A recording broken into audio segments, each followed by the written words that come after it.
The Philadelphia 76ers season is officially off to the races and back on track now that Paul George has returned to the floor and given this offense a little bit of life. However, there was another player that stood out in his debut, with Guerschon Yabusele having his best game at the NBA level of his entire career thus far. I want to break down exactly what went right for Guerschon Yabusele and why he's carving out a little bit more significant role on this Sixers team than I think most of us expected or thought could be the case, and how everything could change in his favor when Joel Embiid returns. So I want to start off by taking a look at the box score. Specifically, in last night's game, the Suns did win a 118-116 victory here. Disappointing loss for the Sixers from the standpoint of you did have them on the ropes. You did have a chance to win this game and were unable to seal the deal. But I still think there's a lot of good to take from this game. And I will note that I did drop a video earlier speaking a little bit more on kind of the last shot situation between Paul George and Tyrese Maxey. So make sure you check that out. But I did want to go a little more in depth on Guerschon Yabusele. And we can see a little bit of his stat line here to pull it up directly, that he played 30 minutes last night, had 19 points, 7 rebounds, 6 assists, shot 6 of 14 from the field, 5 of 11 from 3, a block, and a +3 in the 2-point loss there. And I also wrote in one of these tweets immediately following the game, Sixers have something with Yabu. Was really impressed with his connective passing and looked confident as a shooter. He's going to be a big part of this Sixers team. Now, when I talk about the shooting as a whole, it was clear to me last night that the Suns had on the game plan that they were going to allow Yabusele to shoot the Sixers in or out of this game. And what I really was impressed by last night is Yabusele was completely aware of that. He was locked in, and he was not afraid of the moment. That, yes, 11 threes is probably a little much when thinking about the full context of this team and how you want those shots to be divided there. But what I liked about him is he was open, and he took it, and you know what? He hit 5 of them. So sign me up for that every single night. Now, beyond that, the connective passing is something that I did not expect from Yabusele. That this was a guy who obviously was an Olympic hero. We had a ton of belief in it, and we're excited about basically him putting him on the platform with that dunk on LeBron James and how well he played throughout the entire Olympics. We're seeing different areas of his game, and the Sixers are a team that could benefit from having guys that are just fine passers in their role. I'm not saying Yabusele is going to be the point guard of the offense in every situation, but when you have a guy like Tyrese Maxey, who truly is not a true point guard, Paul George, who is a more advanced playmaker than a guy like Tobias Harris, who he's replacing,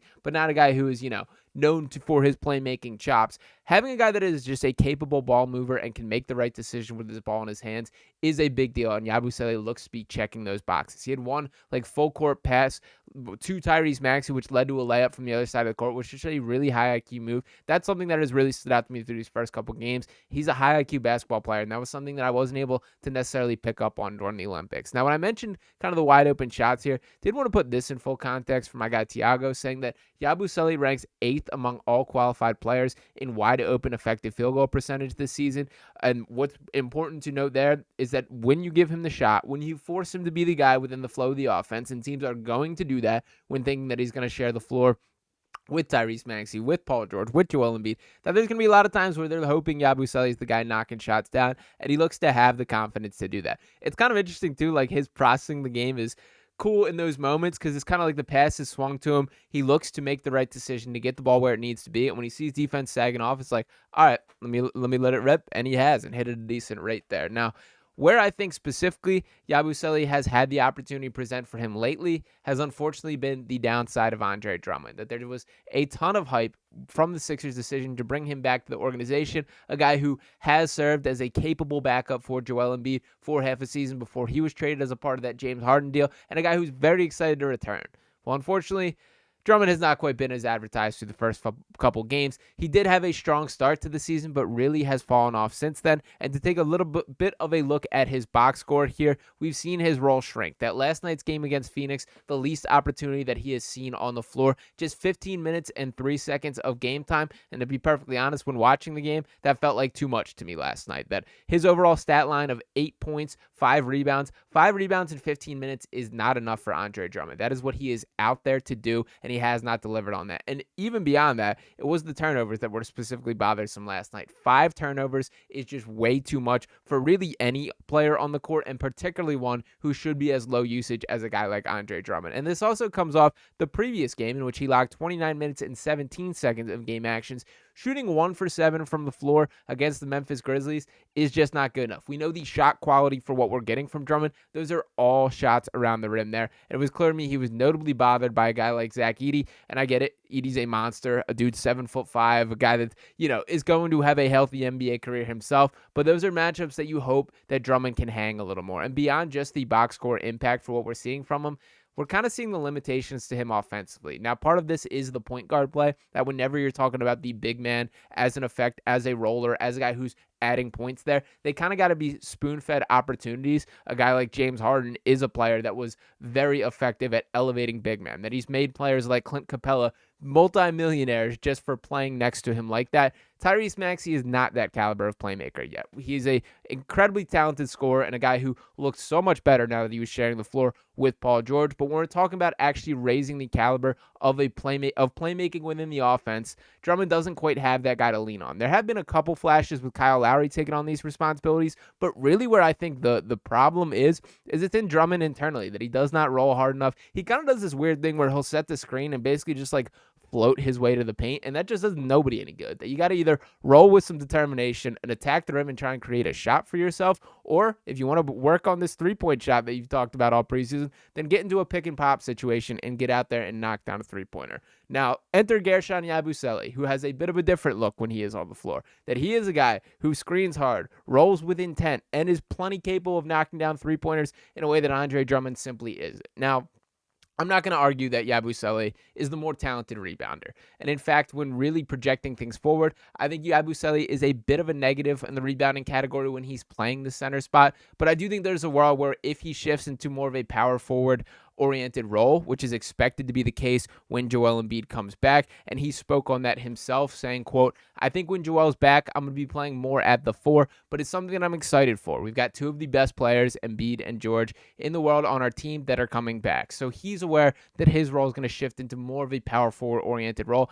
I think at the power forward spot, he can be looked at as a plus rebounder. It does feel like in certain matchups that he does get a little overpowered at the center spot, but still, their ability to play 5-out basketball, for him to be more competent as a shooter on the perimeter, does open up a ton for this team. So when looking ahead here, trying to think about how this kind of roster falls intact, did want to take a peek at the depth chart, which I will pull up here. And you can kind of see how Yabusele fits into this. That currently it has them slated as the third string big man behind, of course, Joel Embiid and Andre Drummond. I think that there is a world where he makes a push for this starting power forward spot. And why do I say that? Is because rebounding has been such a significant concern for this Sixers team, and that's been something that truly wasn't addressed this offseason. That Paul George, a fine rebounder. Kelly Oubre Jr., a fine rebounder. Caleb Martin, a fine rebounder.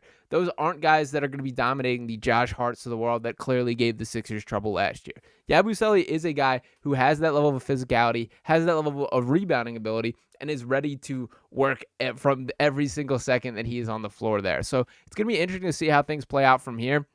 We really got to look at how this Sixers team could truly look last night with Paul George on the floor. And what really particularly stood out to me is how much the roles for each of these guys, Yabusele included, made so much more sense when revolving around the playmakers that this team has. When you have Paul George and Tyrese Maxey sharing the floor, a much cleaner look as an offense than the Tyrese Maxey ball that we've seen through the first handful of games. And this is not a critique of Maxey specifically. This is just kind of acknowledgement that maybe he's been forced in the spotlight a bit quicker than should be the case for a dude that just turned 24 yesterday and was the 21st overall pick 4 years ago. He's been accelerating and developing at a rate that is very rare to see. And I do think that the shoes that he's been forced into might be a little bit too big for him to start this year. But now that he can settle in with other guys to lean on, like George and Embiid when he returns to the floor, it all makes a bit more sense. And that is the exact same principle with these role players, the Caleb Martins of the world, the Kelly Oubres, the Eric Gordon, Kyle Lowrys, and Guerschon Yabusele are players who have their clear defined role,